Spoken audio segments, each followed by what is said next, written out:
नमस्कार, खबरों की खबर में आप सभी का स्वागत है। आपके साथ मैं हूं खुशबू। महाराष्ट्र में नाजायज वसूली का बवंडर लगातार विकराल होता जा रहा है। एक के बाद एक लेटर बमों ने राज्य की अघाड़ी सरकार को ध्वस्त करने की पूरी तैयारी कर ली है। एक के बाद एक इस तरह के खुलासे हो रहे हैं कि उद्धव ठाकरे सरकार के लिए अपनी चादर बचाना मुश्किल होता जा रहा है। एंटीलिया केस ने महाराष्ट्र सरकार को हिलाकर रख दिया है। मुकेश अंबानी के घर के बाहर विस्फोटक सामग्री मिलने के मामले में राष्ट्रीय जांच एजेंसी यानी कि एनआईए ने बुधवार को पूर्व असिस्टेंट पुलिस इंस्पेक्टर सचिन वाजे को स्पेशल कोर्ट में पेश किया। जांच एजेंसी की मांग पर कोर्ट द्वारा वाजे की कस्टडी 9 अप्रैल तक बढ़ा दी गई है। पेशी के दौरान सचिन वाजे ने अदालत के सामने एक लिखित बयान पेश किया।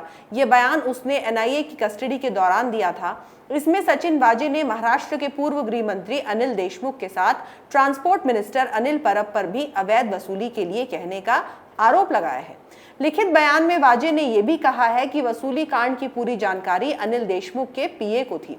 सचिन वाजे ने अपने बयान में कहा कि एनसीपी चीफ शरद पवार ने उनकी बहाली का विरोध किया था। वो चाहते थे कि वाजे की बहाली रद्द कर दी जाए। दरअसल बात यह है कि जब कोई गद्दार फंसता है तो वो अपने साथ ज्यादा से ज्यादा लोगों को फंसाने की कोशिश करता है, क्योंकि एक देशद्रोही इंसान ना देश का होता है और ना ही अपने देशद्रोही साथियों का। सचिन वाजे ने एनआईए को दिए बयान में कहा कि मैंने 6 जून 2020 को दोबारा ड्यूटी ज्वाइन की थी। मेरी ड्यूटी की ज्वाइनिंग से शरद पवार खुश नहीं थे। उन्होंने मुझे दोबारा सस्पेंड करने के लिए कहा।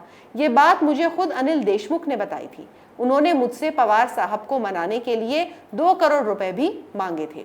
इतनी बड़ी रकम देना मेरे लिए मुमकिन नहीं था। इसके बाद गृह मंत्री ने मुझे इसे बाद में चुकाने को कहा। इसके बाद मेरी पोस्टिंग मुंबई के क्राइम इंटेलिजेंस यूनिट यानी कि सीआईयू में हुई। उधर इस पूरे मामले में ये बात भी सामने आ रही है कि अनिल परब ने एक ट्रस्ट से जांच के नाम पर पैसे वसूलने को कहा था। सचिन वाजे ने मंत्री अनिल परब पर आरोप लगाते हुए कहा कि इसके बाद अक्टूबर 2020 में अनिल देशमुख ने मुझे सहाद्री गेस्ट हाउस में बुलाया। उससे पहले ही जुलाई अगस्त 2020 में महाराष्ट्र के मंत्री अनिल परब ने मुझे अपने सरकारी बंगले पर बुलाया था। इसी सप्ताह डीसीपी पद पोस्टिंग को लेकर इंटरनल ऑर्डर भी दिए गए थे। वाजे ने आगे बताया कि मीटिंग के दौरान अनिल परब ने मुझसे कहा, एसबीयूटी सैफी बुरहानी अपलिफ्टमेंट ट्रस्ट कंप्लेंट पर ध्यान दो, जो कि एक प्रिलिमिनरी स्टेज पर थी। साथ ही मुझे बोला गया कि मैं एसबीयूटी के ट्रस्टी से इंक्वायरी बंद करने के लिए सौदेबाजी करूं और इसके लिए 50 करोड़ की रकम की डिमांड करूं। उन्होंने मुझे रकम के लिए शुरुआती बात करने के लिए भी कहा, लेकिन मैंने ऐसा करने से मना कर दिया क्योंकि मैं एसबीयूटी में से किसी को भी नहीं जानता था और इस इंक्वायरी से भी मेरा कोई लेना देना नहीं था। अनिल परब के साथ हुई एक और मुलाकात का जिक्र करते हुए वाजे ने कहा कि जनवरी 2020 में मंत्री अनिल परब ने दोबारा मुझे अपने सरकारी बंगले पर बुलाया और बीएमसी में लिस्टेड फ्रॉडुलेंट कॉन्ट्रैक्टर के खिलाफ जांच की कमान संभालने को कहा। मंत्री अनिल परब ने इसी तरह की 50 लिस्टेड कंपनीज में से हर कंपनी से 2 करोड़ रुपए लेने के लिए कहा, क्योंकि एक शिकायत पर इन कंपनीज के खिलाफ जांच चल रही थी जो शुरुआती दौर में थी। जनवरी 2021 में गृह मंत्री अनिल देशमुख ने मुझे अपने सरकारी बंगले पर बुलाया। तब उनके पीए कुंदन भी वहां पर मौजूद थे। इसी समय मुझसे मुंबई में 1650 पब बार मौजूद होने और उनसे हर महीने 3 लाख रुपए के कलेक्शन की बात कही गई। इस पर मैंने गृह मंत्री अनिल देशमुख से कहा कि शहर में 1650 बार नहीं, सिर्फ 200 बार है। आगे सचिन वाजे ने बताया कि मैंने गृह मंत्री को इस तरह से पैसा इकट्ठे करने से भी मना कर दिया था, क्योंकि मैंने उन्हें बताया था कि ये मेरी क्षमता से बाहर की बात है। तब गृह मंत्री के पीए कुंदन ने मुझे कहा था कि अगर मैं अपनी जॉब और पोस्ट को बचाना चाहता हूं तो वही करूं जो गृह मंत्री कह रहे हैं। पत्र के आखिर में वाजे ने बताया, इसके बाद ये बात मैंने तत्कालीन कमिश्नर परमबीर सिंह को पूरी बात बताई और ये भी कहा कि आने वाले भविष्य में मुझे किसी कंट्रोवर्सी में फंसा दिया जाएगा। इसके बाद तत्कालीन कमिश्नर परमबीर सिंह ने मुझे किसी भी अवैध वसूली में शामिल होने से मना कर दिया था। पत्र के आखिर में वाजे ने लिखा, जज साहब, मैं ये बातें आपके सामने इसलिए ला रहा हूं क्योंकि मैं चाहता हूं कि मुझे न्याय मिले। सचिन वाजे के इस खुलासे के बाद पूर्व गृह मंत्री अनिल देशमुख के साथ ट्रांसपोर्ट मंत्री अनिल परब की मुश्किलें बढ़ सकती हैं। भाजपा को फिर से महाराष्ट्र सरकार को घेरने का मौका मिल गया है। वाजे का ये बयान मुंबई के पूर्व कमिश्नर परमबीर सिंह के देशमुख पर लगाए गए 100 करोड़ की वसूली के आरोप की पुष्टि करते हैं। इस मामले की जांच के लिए सीबीआई की टीम मुंबई पहुंच चुकी है। माना जा रहा है कि कुछ घंटों में वो सचिन वाजे से पूछताछ कर सकती है। वाजे के खुलासे के बाद अब सीबीआई की रडार पर मंत्री अनिल परब भी आ चुके हैं। वाजे के आरोप के बाद मंत्री अनिल परब मीडिया के सामने आए और कहा कि मैं अपनी 2 बेटियों की कसम खाता हूं, मैं बाला साहेब की कसम खाता हूं, मेरे खिलाफ लगाए गए सभी आरोप झूठे हैं, ये मुझे बदनाम करने की कोशिश है। बीजेपी नेता 2-3 दिन से चिल्ला रहे थे, वो एक और शिकार की बात कर रहे थे। उन्हें इस मामले की जानकारी पहले से थी। बीजेपी को पहले से ही पता था कि सचिन वाजे आज एक पत्र देने वाले हैं, इसलिए वो तीसरा विकेट लेंगे जैसी बात कर रहे थे। नगर निगम के ठेकेदार से मेरा कोई परिचय नहीं है, इसलिए मैं आज किसी भी जांच का सामना करने के लिए तैयार हूं। परब ने कहा कि सचिन वाजे ने पहले मेरा नाम क्यों नहीं लिया, ये साबित करता है कि वो सरकार को बदनाम करना चाहता है। मैं इस मामले में किसी भी जांच और नार्को टेस्ट के लिए गुजरने को तैयार हूं। उधर सचिन वाजे के आरोपों से घिरे अनिल परब का बचाव करने के लिए संजय राउत सामने आए हैं।